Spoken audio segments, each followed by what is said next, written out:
Ibu bapak saudara-saudara sekalian, waktu yang sangat ringkas. Yang saya muliakan Pak Rektor IAIN Alauddin beserta, ayo kupancing jako pare-pare yang insya Allah dimuliakan dan dirahmati oleh Allah Subhanahu Wa Taala. To the point saja. Begini dulu, kenapa saya ditunjuk untuk acara ini? Tema saya akan membahas peluang dan tantangan komunikasi dakwah di era digital. Ini penting dulu, kenapa ujuk-ujuk das atlatif? Satu, saya dosen komunikasi. S1, S2, S3 saya memang komunikasi. Sampai sarjana, magister, doktor komunikasi. Alhamdulillah Allah izinkan saya juga sarjana agama. Saya dari Fakultas Syariah. S1 Syariah Pengadilan Agama. S3 saya satu kelas dengan Pak Ali Rusdi. Kalau Pak Rektor telepon saya belum tentu saya hadir. Tapi karena Ali Rusdi yang telepon saya, teman sekelasku. Ya kan? Kenapa ujuk-ujuk? Satu, Pak Rektor izin. Ini supaya motivasi buat adik-adik saya. Baru-baru saya mendapat award penghargaan di Jakarta sebagai ulama pemersatu bangsa. Kalau kau follow di IG ku ada di situ ratusan ustadz yang diseleksi das atlatif jadi pemenangnya. Adik-adik, bukan takabur. Kau lihatlah ustadz-ustadz yang kondang sekarang. Guru kita Adi Hidayat dari mana? Libya. Guru kita Ustadz Abdul Somad dari mana? Mesir dan Maroko. Guru kita Bahtiar Nasir dari mana? Dari Madinah. Guru kita Khalid Basalama dari mana? Dari Madinah. Salim Pillah dari mana? Mesir. Das atlatif. UIN Alauddin Makassar.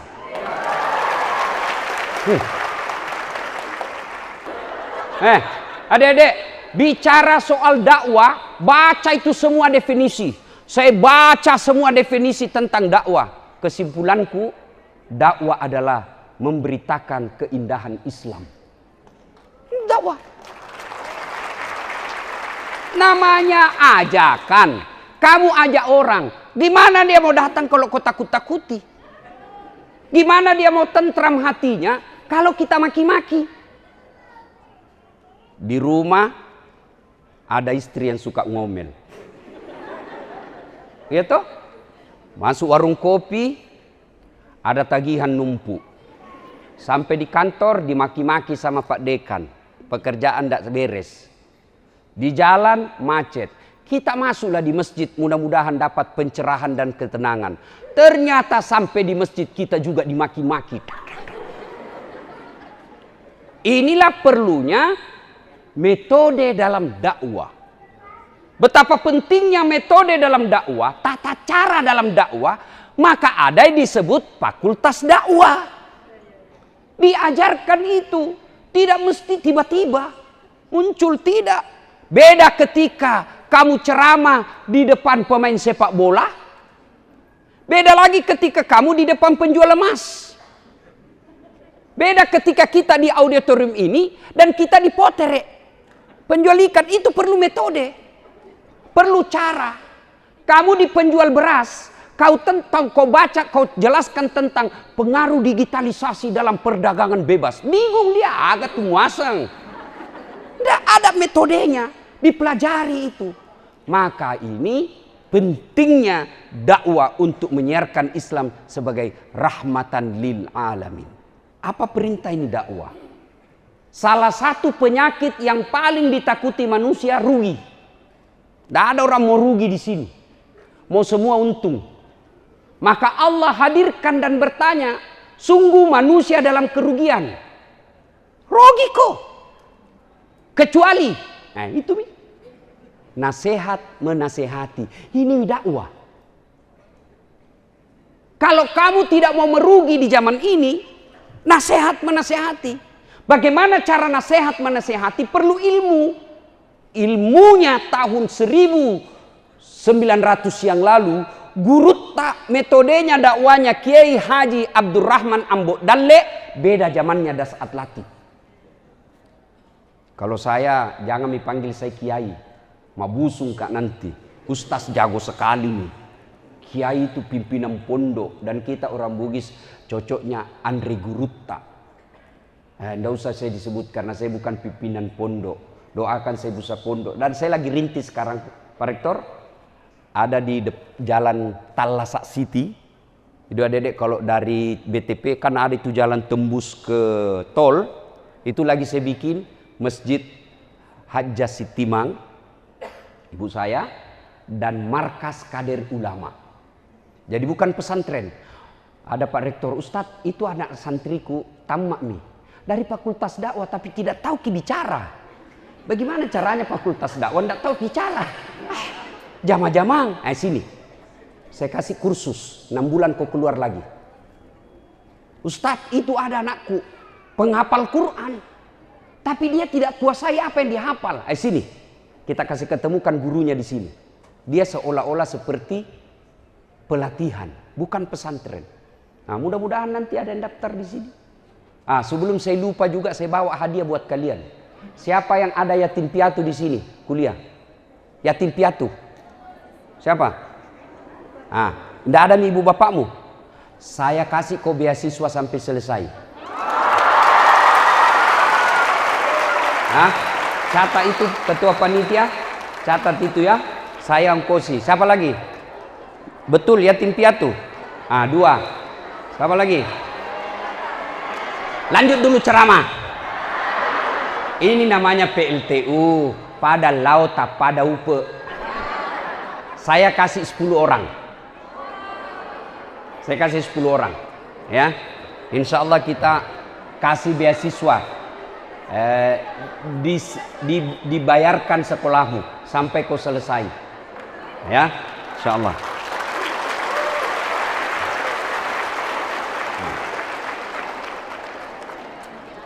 Nah. Kemudian adik-adik sekalian, ini landasan teologisnya. Artinya dakwah itu adalah perintah Quran. Ceramah itu perintah agama. Jadi kalau kalian berdakwah sesungguhnya kalian telah melakukan ketaatan terhadap agama. Cuma dakwah itu perlu ilmu. Dakwah bersifat persuasif. Ada yang tahu apa itu persuasif? Lawannya saja persuasif. Lawan dari persuasif apa? Ada yang tahu? Apa? Lawannya persuasif. Kursif. Koersif. Apa itu persuasif? Contoh. Pak Rektor, ada kasihan ini pentingkanku. Apa Ustaz? Ada ini kasihan proposal. Oh gampang itu. Gampang. Begitu gampang beliau eksekusi itu karena dia terpersuasi oleh saya. Dia sudah yakin. Ada juga cara kedua. Pak Rektor, kabulkan ini proposalku. Kalau tidak ku kasih viral ini Pak Rektor. Sama-sama terkabul, tapi satu persuasif, ikhlas, tenang, senang perasaannya, satu terpaksa. Kalau terpaksa, orang tidak akan lama. Sholat kona, ini diberjelaskan. Kalau kau tidak sholat begini. Sholat itu seperti kata guru kita tadi, Abdurrahman Ambo Dalle, sholat itu seperti kepala di badanmu.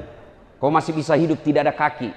Kau masih bisa hidup tidak ada mata. Kamu bisa hidup meskipun kau bisu dan tuli. Tapi pernah kau lihat orang masuk di kampus tidak ada kepalanya? Itulah makna sholat.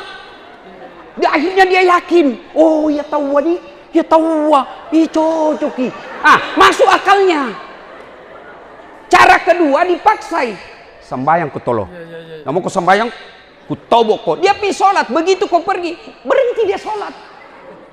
Itulah dakwah. Persuasif. Yakinkan. Adik-adik sekalian dilarang merokok. Kenapa dilarang? Nah barang enak ini. Jelaskan. Oh kau lihat itu. Bagaimana persuasif itu? Satu. Argumentatif. Apa itu argumentatif? Masuk akal. Maka saya bukan ahli tafsir hadis, tapi saya pernah belajar tafsir hadis. Salah satu hadis, ciri-ciri hadis palsu, kalau tidak masuk akal. Palsu itu hadis. Begitu. Jadi kalau ada orang bilang agama tidak akal, salah. Justru agama diterima akal. Kenapa orang Eropa, Amerika gampang masuk Islam? Orang-orang yang cerdas. Kalau kita yang murtad itu kan orang miskin, dongo, beleng-beleng. Itu yang masuk murtad.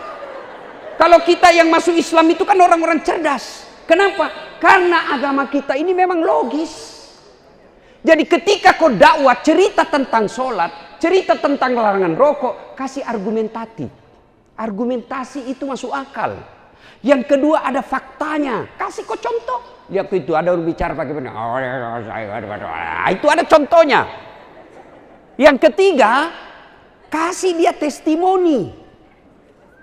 Orang pasti yakin. Saudara yang merokok, saya ini korban merokok. Berhentilah saudara-saudara sekalian. Nah itu ada perokok di sini. Ini juga biasa ustaz kan. Nah bilang sama mahasiswanya, awas kok, jangan kau merokok. Merokok itu, ku dapat kok, ku kasih makan kau dengan bungkusnya. Keluar kelas, di depan kelas dia merokok. Tidak mungkin itu bisa jalan dakwah, tidak mungkin. Maka salah satu dakwah itu kuncinya persuasif. Ya? Nah, persuasif kalian mau lihat dalam ilmu persuasif itu belajar ilmu iklan. Pak Rektor, saya ini juga salah satu pengajar mata kuliah teknik promosi dan periklanan. Jadi kalau ada orang datang promosi di kantorku, kubiarkan saja dulu bicara. Sudah setengah jam bicara saya sini, kode ini kesalahanmu tadi, caramu promosi tidak masuk akal itu tadi itu kau bilang, ya kan? Nah, coba itu iklan. Kalau kalian punya ilmu periklanan, insya Allah iklan-iklan di televisi tidak merugikan perempuan. Mestinya ini aktivis gender, lindungi itu perempuan dari iklan-iklan tidak masuk akal. Apa hubungannya oli dengan perempuan seksi? Apa hubungannya? Iklan oli ada lagi perempuan seksi begitu. Apa hubungannya? Kan tidak masuk akal itu. Iya toh? Yang diiklankan ban. Ada saya perempuan setengah telanjang di situ. Ini aktivis gender, ini dong yang kau protes. Saya kalau final test mahasiswa saya, mumpung saya masih belum lupa. Kalau Pak Menteri Pendidikan punya tagline merdeka belajar, kalau saya sama mahasiswaku saya bilang bahagia belajar. Bukan merdeka, bahagia belajar. Adik-adik sekalian, saya ustadz. Tidak mungkin saya tidak kasih lulus kok. Insya Allah lulus semua kok. Dengan syarat ikuti mauku, hindari laranganku. Ya? Nah. Jadi karena dakwah itu persuasif, maka kekerasan, pemaksaan, intimidasi, ancaman atau teror agar seseorang melaksanakan ajaran agama tidak bisa dikatakan dakwah. Karena dakwah yang baik adalah dakwah yang hadir secara tulus dan ikhlas. Tulus dan ikhlas itu dia laksanakan kalau kita mampu meyakinkan secara persuasif. Nah, sekarang pengguna internet, kita lihat dulu pengguna internet Indonesia tahun 2022. Sini kini jumlah populasi 277 juta. HP terkoneksi yang mereka online di HP 370,1 juta. Berarti kita ini hampir semua penduduk Indonesia punya HP dan online. Tinggal kontennya yang beda-beda. Ya share. Kalau ibu-ibu mau tahu apa share suamita, lihat di scrollnya.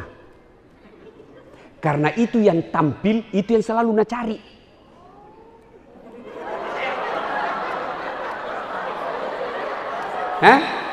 Bu, perlu kita tahu ini Bu.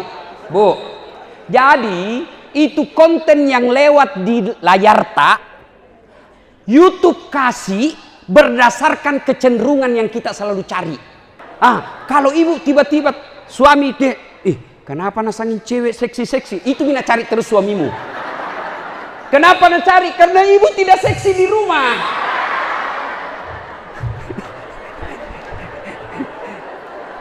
Udah, waktu terbatas di. Nah, coba kita lihat. Ternyata dari semua pengguna internet yang ada di Indonesia, 49,52% penggunanya milenial. Siapa milenial? Pak Rektor. Tapi Pak Rektor bukan bagi milenial, Pak. Siapa milenial? Dasat Latif, bukan. Siapa milenial? Mereka yang lahir tahun 80-an sampai 90-an. Itulah milenial. Kalian yang ada di bawah dan di atas. Itu mi kamu bilang. Ternyata penggunanya hampir 50%. Ini mi nasasar pengiklan. Jadi nalia itu mana YouTube akun yang paling banyak pengunjungnya milenial. Di situ nak kasih iklan. Iklan yang sesuai mereka selalu cari. Kalau konten dakwah tidak mungkin ada iklan-iklan porno di situ. Enggak. Ya? Pasti kalau iklan-iklan porno, kau lebih tahu dari saya.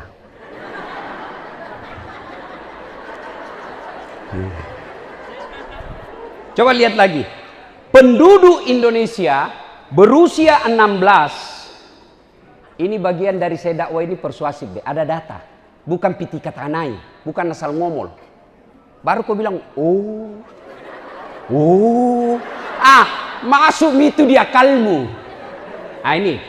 Orang berkomunikasi menggunakan medsos namanya. Kalau dulu media massa, sekarang media sosial. Itu ada 3 tujuannya. Orang bermedsos. 1, mempengaruhi kognisi. Pengetahuan. Dari tidak tahu menjadi tahu.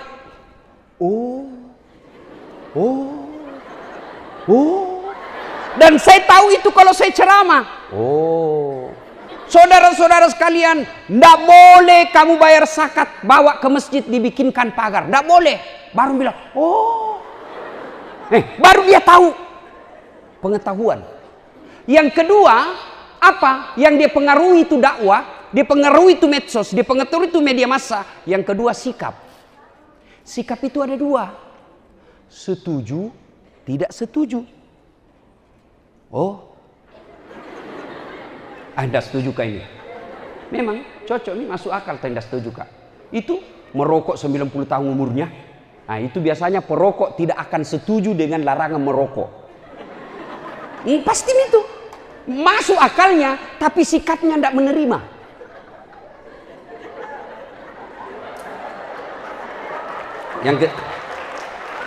Tidak, soalnya ini rokok Pak sangat merugikan orang Islam pada umumnya.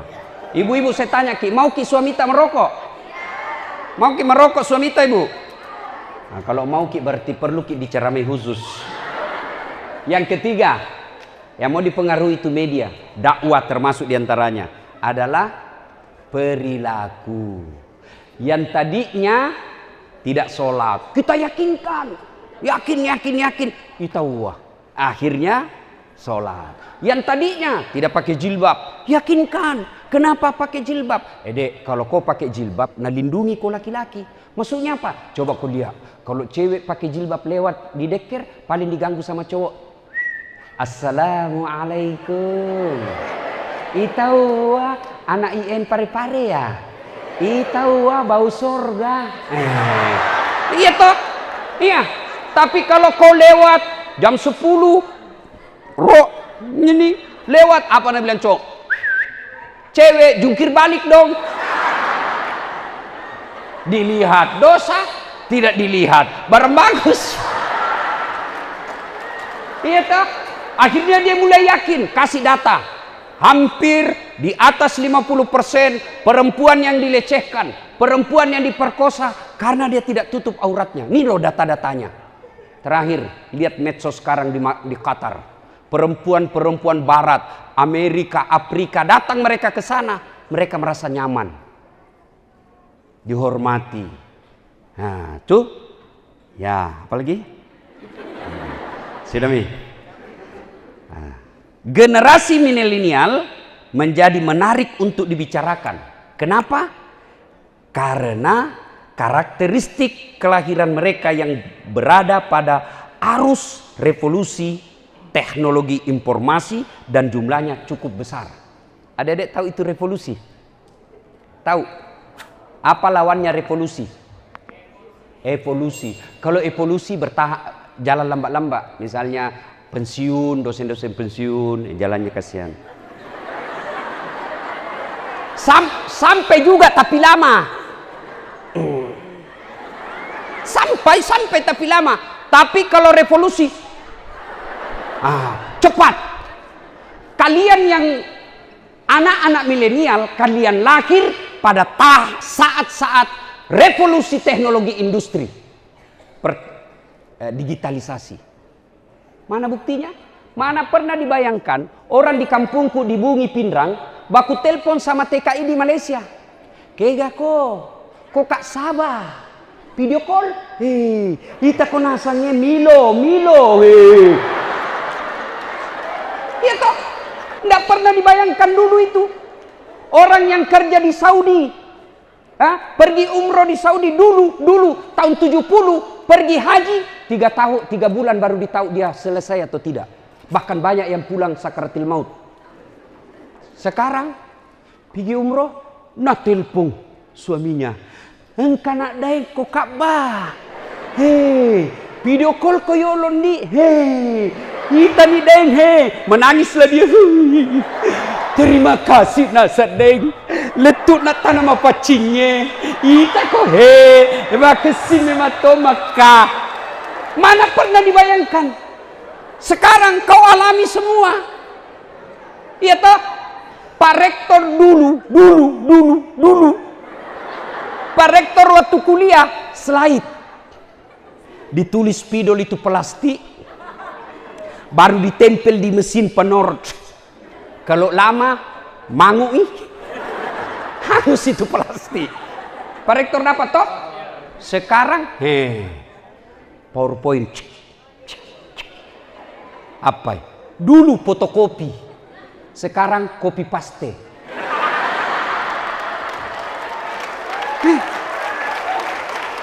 Dulu saya kuliah lebaran, kirimkan kartu lebaran Pak Rektor, Pak dosen.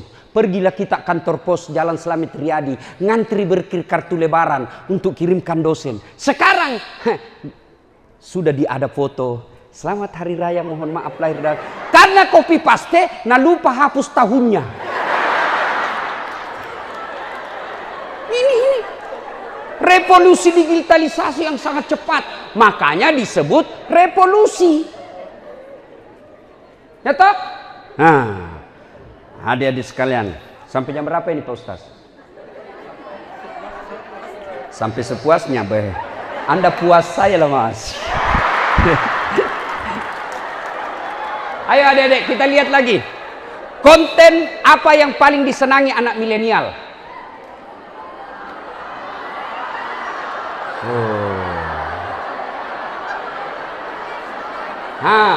Jenis konten yang paling banyak ditonton di YouTube, bukan cuma milenial, termasuk Bapak Ibu dosen.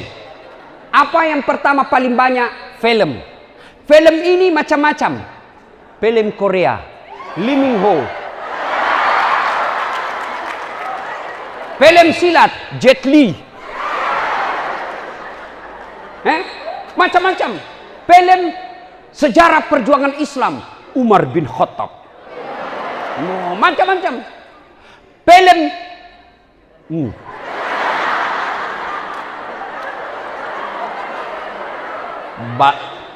bohong kok tidak pernah buka. Apa bedek gunanya kau nonton film begitu anak muda? Sudah itu kau nonton?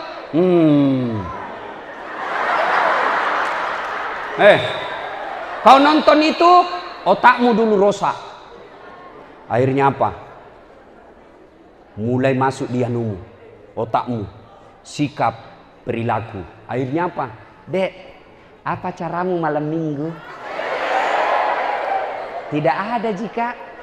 Bagaimana kalau kita pergi lihat-lihat bulan di puncak? Jauh mau pergi lihat bulan cilaka. Nah biar di rumahmu bisa aku lihat bulan. Sampailah dia sewa-sewa villa. Itu tadi cowok yang lihat film porno. Nah bayangkan. Dek, lihat dulu tanganmu. Itu halusnya. Nah bila ini cewek dongok, tentu dong. Anak mami. Dia kali mako itu. Sudah. Nabila Laguna Jamrut. Jemari Tejo mulai piknik dari wajah sampai lutut surti. Tadadadeng. Akhirnya apa? Pergi lihat bulan. Pulang tidak datang bulan.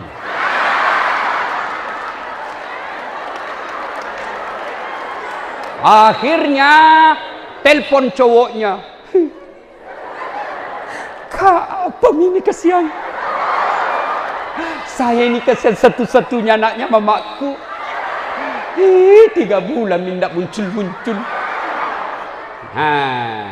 Cowoknya malah na blokir. Menghilang dari kota Parepare. Cindak kok. Itulah pengaruh nonton film porno. Maka adik-adik sekalian, jangan kau coba-coba nonton. Ya, dek, cewek, saya cinta kalian karena Allah. Masa-masa kuliah seperti ini, dek, yang banyak rusak masa depannya gara-gara pacaran. Jangan kau pacaran. Gunung kan kudaki, lautan kan ku seberangi, masjid kau lewati. Kalau ada yang kenal saya dalam kuliah, mau di IAIN maupun di Unhas S1 sampai S3, kalau ada kenal saya, boleh tanya, saya pernah enggak pacaran waktu kuliah? Mamanya C itu bidadari dari surga. Enggak ada papanya. Itu kalau ibu-ibu mau setia suamimu, jadilah istri yang soleha. Bagaimana jadi istri yang soleha? Ini sekalian mumpun saya ingat, Bu. Bagaimana menjadi istri yang soleha? Ndak harus periksa HP. Seberapa mampu ibu periksa HP? 2 HP nah. Kenapa ketahui? Saya saja Ustadz 3 HP ku. Yang kau salah paham, HP untuk mahasiswa, HP untuk jamaah, HP untuk mamak nece. 2, musik. Musik ini banyak jenisnya. Ada yang mencari musik-musik religi. Mungkin Tuhan mulai bosan melihat tingkah kita. Itu religi. Ada ton dangdut. Putar ke kiri nona, putarlah ke kanan. Nggak tahu apa mudah apa itu kiri kanan. Ada juga India. Nehi kucu kute. Ada tong. Sidi juta telur ratu upake maduta. Ini TKI Indonesia yang lagi diputuskan cintanya di Indonesia. Macam-macam musik. Ada juga yang mengharamkan musik. Ada. Tapi bagi saya yang mau mengharamkan musik silakan, tapi jangan kau bilang masuk neraka orang dengar musik. Tergantung tahu kontennya. Kalau dakwah masa salatullah, salamullah, masa masuk neraka? Kan? Maka dakwalah searif bijaksana, memahami perbedaan pendapat. Olahraga, sekarang paling banyak sepak bola. Apapun klubmu, saya tetap Maroko. Mau saya dibilangi sepak bola identitas, nggak ada urusan. Ya kan? Coba lihat itu kasih mama dia lihat nonton mama anaknya lambing bersikir. Bukan identitas itu bagian dari ikhtiar. Ikhtiar orang-orang beragama yakin doa. Mereka mencela-cela yang agama, tapi begitu adu penalti, begini juga semua. Itu bagian daripada ajaran agama. Tendang belok kiri. Kuliner, ibu-ibu. Sini paling banyak. Ada tom bapak-bapak. Traveling. Ini banyak juga penontonnya. Hai guys. Saya lagi di Bulukumba guys. Ini salah satu Bulukumba ada disebut pembuat perahu pinisi. Hai guys. Ada yang baru bikin konten. Dekat sekali kamera dengan hidungnya.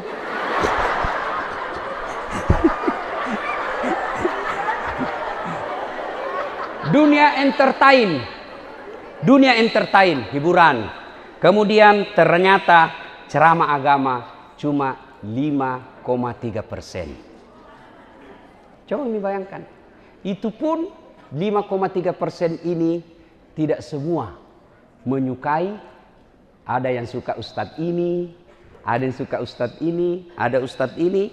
Adikku sekalian, kalau kau suka ustadz yang satu, tidak berarti kamu bandingkan ustadz yang lain.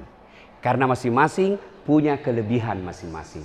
Jangan dengar ceramah kayak dia panitia lomba. Kalau ini ustadz ceramah, nanas sekali. Tapi kalau itu, tidak masuk di akalku. Jangan. Kalau kau tidak suka, tidak usah kau celah. Ya, ikutilah ustadz yang kalian senang.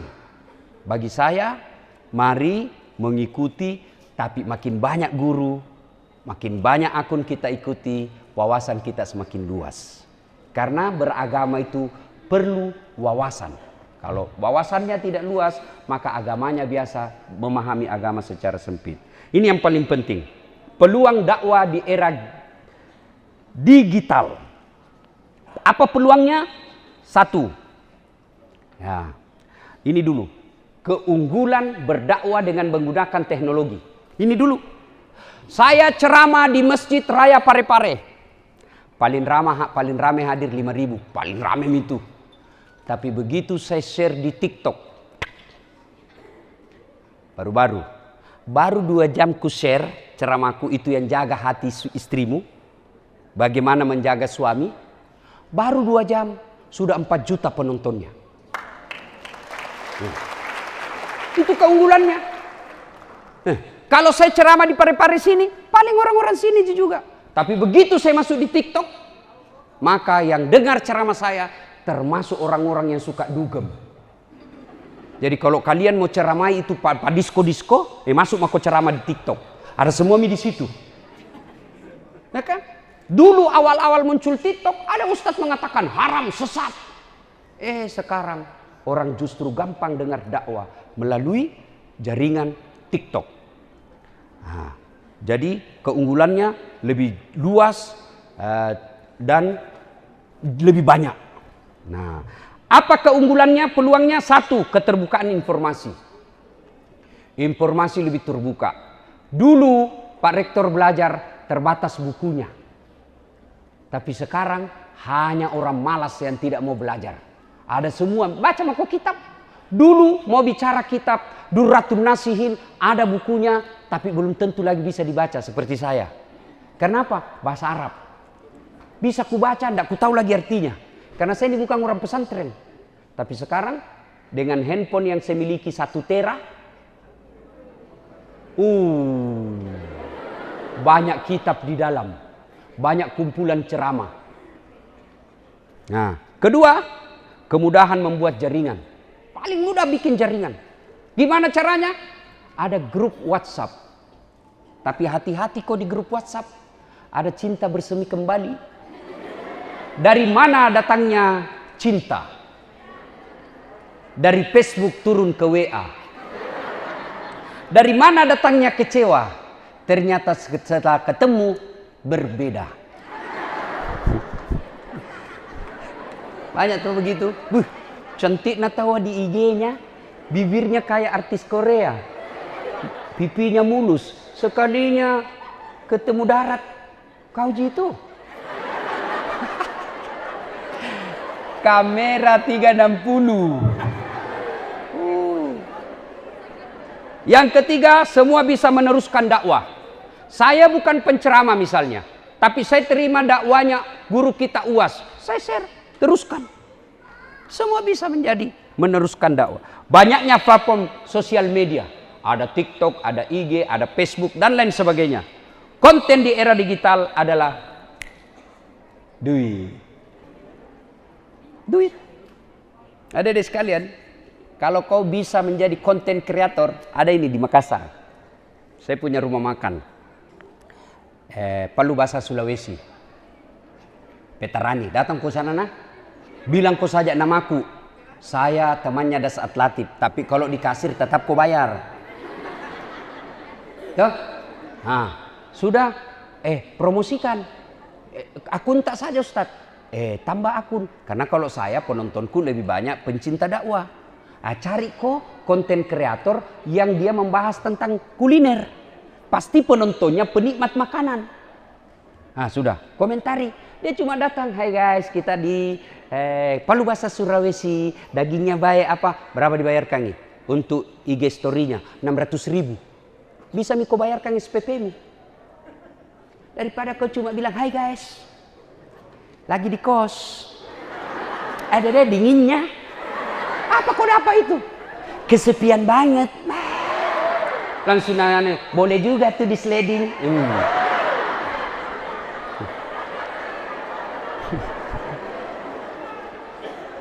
Netizen akan mencari. Netizen ini bahasa Inggris. Sudah diindonesiakan menjadi warganet. Akan mencari informasi-informasi keagamaan sebagai jawaban dari permasalahan. Adik-adik masih ingat awal-awal dakwah. Ya kan? Dulu awal-awal dakwah itu kan anak-anak muda hijrah nih. Mau hijrah, saya cari tentang wudhu. Wah, dicari wudhu di YouTube. Kan anak muda sekarang kan malas membaca. Dia lebih senang nonton. Makanya saya rektor, kalau saya ujian mahasiswaku tidak menulis nih. Kusuruh bikin video. Karena membaca, bikin ambil waktu, tulisannya juga jelek. Bingung saya baca. Kasih masuk nih. Maka kalau dia menulis, Prof, dia bisa mencontek. Tapi kalau dia pidato, saya suruh dia pidato, misalnya pertanyaan, soal pertama, apa hubungan antara komunikasi dengan politik? Nah, jelaskan 2 menit. Kasih masuk di YouTube, baru ku nilai. Kasih masuk di IG, baru ku nilai. Kasih masuk di TikTok, baru dinilai. Yang bagus, saya kasih masuk ke IG ku, penontonku puluhan juta. Kalau jelek, ku kasih masuk kok juga di IG ku. Captionnya, jangan ditiru.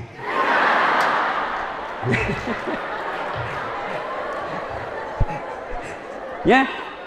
Nah, dulu itu dakwah-dakwah media sosial dikuasai oleh teman-teman dakwah kita Salafiyah. Karena hanya mereka yang punya konten. Marah-marahlah ini Ahlus Sunnah wal Jamaah. Ustadz-ustadz ini, ustadz-ustadz yang pesantren-pesantren Ahlus Sunnah. Tidak bisa dilarang, sudah zamannya sekarang. Gimana? Bikin kok juga konten. Bikin kok akun. Nah, imbangi. Supaya apa? Anak-anak ketika cari tata cara wudhu. Oh, ada yang masuk mazhab ini, ada yang mazhab ini. Begitu caranya, bukan dengan dilarang. Alhamdulillah sekarang teman-teman kita mubalik dari pondok-pondok pesantren Ahlus Sunnah wal Jamaah mulai banyak punya akun. Sudah bilik? Tips. Oh, masih panjang rupanya. Tantangan dakwah. 1, generasi konsumtif. Anak-anak kita ini sangat konsumtif. Tidak bisa menjadi kreatif. Dia sukanya memakan, mengkonsumsi saja. Baik makanan maupun konten. Malas membaca. Berkurangnya kepakaran. Karena sudah malas membaca, akhirnya tidak pakar. Ajaran radikalisme. Ini. Jangan selalu adik-adik kamu terprovokasi bahwa selalu identik Islam dengan ketika berbicara radikalisme pasti Islam. Tidak, itu kamu wajib, kamu lawan semua itu. Tidak ada. Dalam Islam tidak ada ajaran radikalisme. Kemudian konten harus kreatif. Coba lihat konten yang namanya konten kreatif. Ketika kita mengkritik pemerintah, jangan kasar. Saya ceramah di depan Bapak Presiden. Bapak Presiden yang saya hormati, merugi seorang presiden kalau tidak memudahkan dirinya masuk surga. Mulai dia. Dan presiden itu jauh lebih gampang masuk surga daripada ulama. Dia mulai berpikir, kenapa bisa?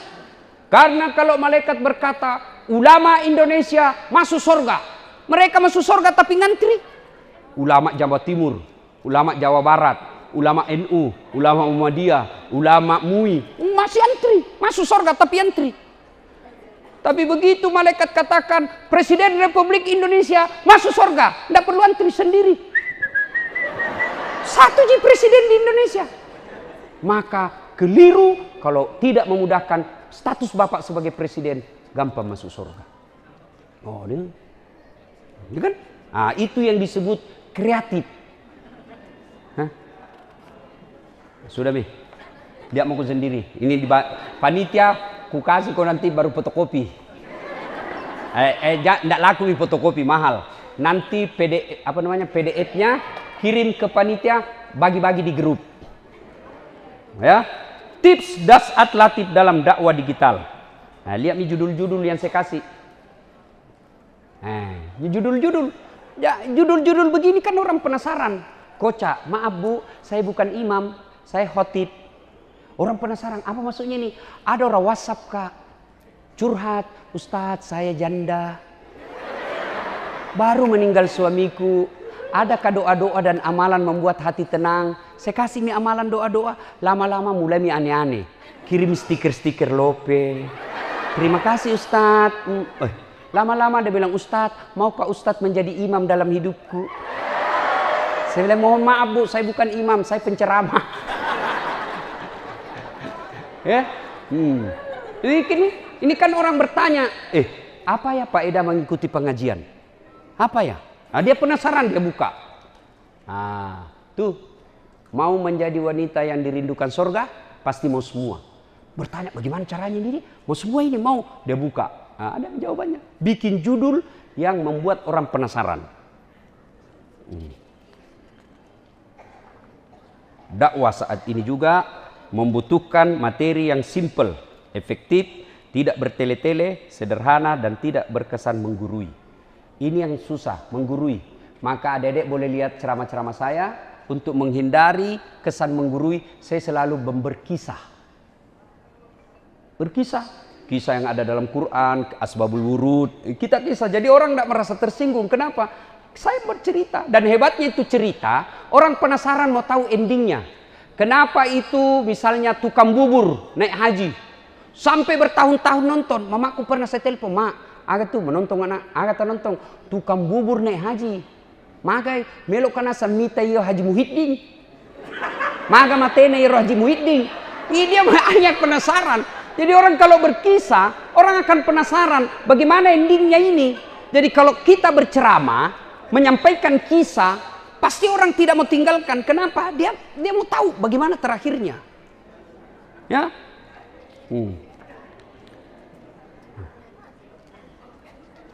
Nah ini daripada istri kedua yang nikmati emas tak.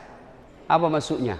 Saya ceramah begini Bu, ibu-ibu sedekahlah. Ini yang banyak semua cincinnya di depan saya. Kalau ibu-ibu mati siapa yang pakai cincin emas berlianmu? Ada bilang anak, bukan anakmu, istri kedua. Tidak bisa, pasti suamimu kawin lagi. Nah dengar mama necek di rumah, ini ceramahku di YouTube kan selalu tongin nonton. Dia bilang, Ustaz, jadi kalau saya duluan nanti meninggal, Ustaz mau kawin lagi. Saya bilang, sini kok sayang, ku perlu. Istriku. Oh, saya itu istriku kalau mau pergi ceramah, naik di mobil. Mau naik mobil, nah cium dulu tanganku. Pak Rektor, 5 kali Kak nak cium. Saya biasa sampai malu sama tetanggaku, cepat-cepat dia lihat ke semua orang. Aduh. Tahu jangan bapak-bapak dicium ya kalau pikir ngajar.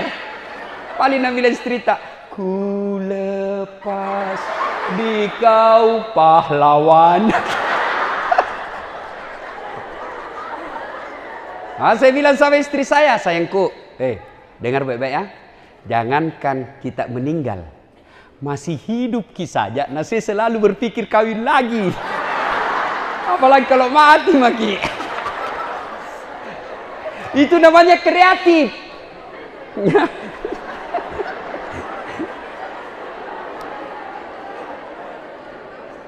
Oh, ini ceramah saya yang paling banyak penontonnya. Kalau saya tidak salah sudah lebih 20 juta. Ya? Kapolri, gaspol. Saya bilang, gimana? Gas atau rem-rem? Berteriak semua, gaspol! Aku gas. Habis. Barang tidak enak dengar, siapa suruh kau bilang tadi gaspol? Nah, kalau mau lanjutkan nonton ini, gaspol ada khusus acara saya di Metro TV. Judulnya Gaspol, tiap malam Ahad jam 9. Saya tadi bilang sama Pak Rektor, 2023 konsep ceramah saya di Gaspol itu ada di studio, ada yang Ghost to Campus. Saya akan datang di kampus ini, kita bikin acara di sini. Supaya nonton seluruh Indonesia ini IAIN pare-pare. Nah, kalau mau ditayang, telepon nih sama sepupumu.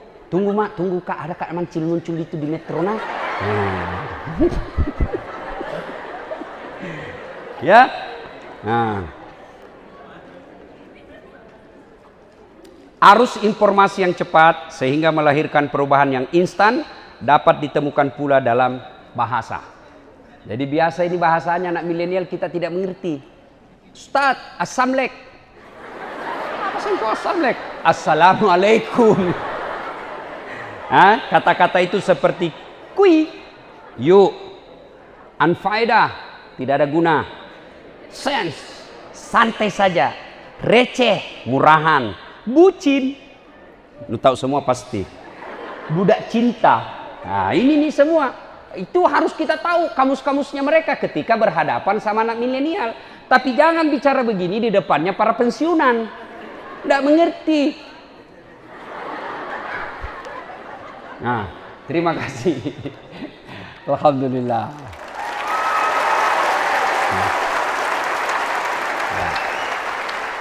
Untuk terakhir kali saya tegaskan kembali, saya insya Allah memberi hadiah 10 orang beasiswa anak S1.